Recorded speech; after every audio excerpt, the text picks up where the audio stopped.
반갑습니다. 사실 제가 지금까지 워킹홀리데이 간다고 해놓고 정작 워킹홀리데이 서류나 뭔가 준비 과정을 제가 보여드린 적이 없잖아요. 그래서 이번 시간에는 준비 과정을 한번 보여드리려고 합니다. 우선 워킹홀리데이 자격 조건은 이렇습니다. 그래서 외국에서 거주하고 있는 한국인이거나 일본에 유학 중인 한국인, 한국에 거주하고 있는 외국인들은 워홀 비자를 신청할 수 없습니다. 일본 워킹홀리데이 취지에 대해서 말씀드리면요, 우선 워킹홀리데이는 휴가를 보내는 것이 주된 목적이어야 됩니다. 돈을 버는 게 아니라 휴가를 보내는 거예요. 왜냐하면 신청하는 본인이 돈을 벌고 싶다라는 거는 취업 비자의 대상인 거지 워킹홀리데이 비자의 대상이 아닌 거거든요. 그래서 나는 일본에 돈 벌고 싶다라고 하시는 분들은 취업 비자를 받으셔야 되고요.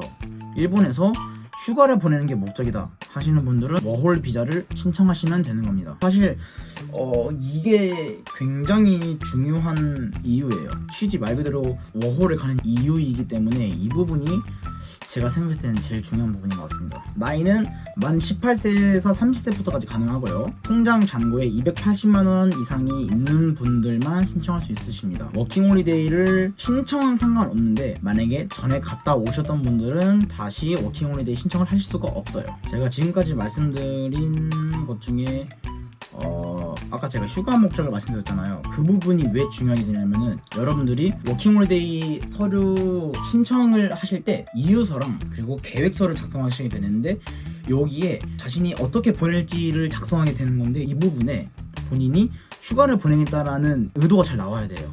그래서 제가 앞에서 그렇게 강조를 해드린 겁니다.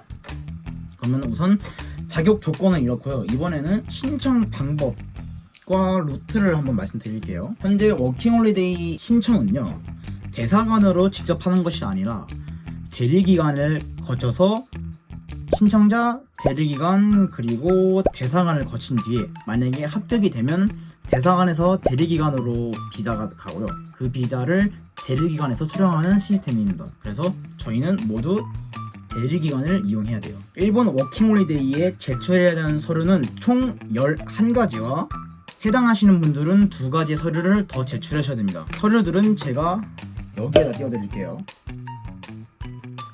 사증신청서, 이력서, 조사표, 이유서, 계획서는 신청하는 본인들이 직접 작성을 하셔야 되는 것들이고요. 나머지 서류들은 기관, 은행이나 동사무소에 가셔서 직접 뽑아오시면 되는 것들이에요. 그리고 사증신청서, 이력서, 조사표는 양식이 있거든요. 이 양식은 대리기관 홈페이지에 가도 있고 지금 이 일본 워킹홀리데이에 정리가 되어 있는 홈페이지를 설명란에다가 제가 링크를 달아드릴게요. 거기에 가시면은 서류 정리부터 어떻게 작성해야 되는지 요령까지 다 나와 있거든요. 그거를 제가 걸어드릴게요. 사증신청서, 이력서, 조사표는 양식을 다운받아서 직접 작성하시면 되는 거고요. 이유서랑 계획서 같은 경우에는 컴퓨터에다 작성을 한 다음에 제가 프린팅을 했어요. 앞에 말씀드린 3가지 서류, 사증신청서, 이력서, 조사표와는 다르게 이유서와 계획서는 자유양식이에요. 쓰고 싶은 대로 쓰시면 되고, 이 이유서나 계획서에 대해서 말씀을 드리면요, 이 부분이 가장 중요한 부분인 것 같아요. 제가 생각을 했을 때 저도 어쨌든 워킹홀리데이에서 한번 떨어져 봤던 사람이기 때문에 제가 스스로 생각을 했을 때 왜 떨어졌을까를 생각해 보니까 이유서랑 계획서가 조금 빈약하지 않았나라는 생각을 제일 많이 했던 것 같아요. 아까 제가 말씀드렸던 것처럼 이유서에는 돈을 벌어오는 목적이 아니라 여행을 다닌다는 게 주된 목적이어야 됩니다. 저 같은 경우는 이런 식으로 썼어요. 제가 처음에 썼던 거랑 새로 다시 쓴 거를 한번 비교하면서 보여드릴게요. 여기에 일본어로 써져 있긴 한데 지금 제가 봐도 뭔가 살짝 빈약해 보여요. 정리가 안 되어 있는 느낌이 들기도 하고 그다지 진심이 느껴지지 않는다고 해야 될까요? 뭔가 약간 그런 느낌이 들었어요. 근데 이제 이번에 이런 생각이 들고 나서 제가 새롭게 쓴 거는 이제 이런 식으로 썼어요. 우선 전과는 달라진 게 제가 챕터를 나눴죠.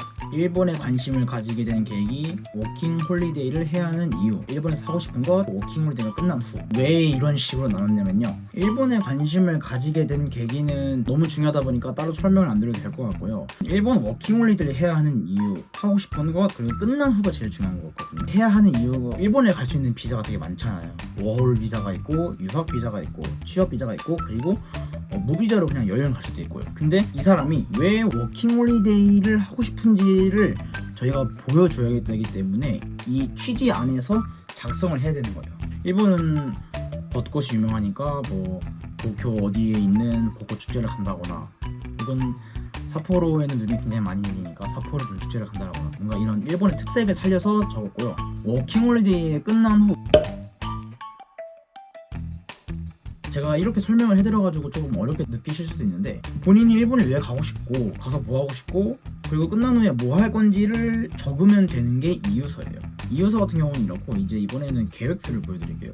계획표를 계절별로 나눴어요. 봄, 여름, 가을, 겨울로 나눠서 이 시기에 이런 걸 하고 싶다라는 거를 보여주고 싶었어요. 그래서 이런 식으로 적었고, 뭔가 계획서가 살짝 일정을 보여준 것 같거든요. 얼마나 여행을 할 거고 얼마나 뭘 할지. 그래서 계획서도 중요합니다. 솔직히 다른 서류들은 뭔가 있는 그대로를 제출하는 거잖아요. 신분이라던가 잔고, 그냥 신청 서류 그런 거에 불과하는데, 이유서와 계획서는 유일하게 신청자의 열정이 나타나는 부분이라고 생각을 해요. 그래서 이유서와 계획서가 제일 중요하다고 말씀을 드리고 싶네요. 사실 저도 떨어져가지고 이게 뭐 중요하네 저게 중요하네라는 말씀을 드리는 게 좀 웃길 수도 있긴 한데, 그래도 떨어져 본 입장으로서 생각을 해보니까 이런 게 중요했던 거 아닐까라는 저는 말씀을 드리고 싶네요. 서류에 관해서 말씀을 드리면은 이 정도가 되겠네요. 제가 지금 드린 말씀이 전부 다 제가 설명란에 올려놓은 홈페이지에 있는 거랑 다 똑같은 말이에요. 그냥 제가 이걸 참조하기도 했고 제 경험을 녹여서 지금 말씀드리는 거긴 한데, 아마 제가 한 말이 그 홈페이지에 들어가면 다 있을 거예요. 제 영상 보시고 홈페이지 참고하시고 대리기간에 있는 거 이 세 개를 참고하셔서 작성을 하시면은 서류에서 큰 어려움은 없으실 거예요.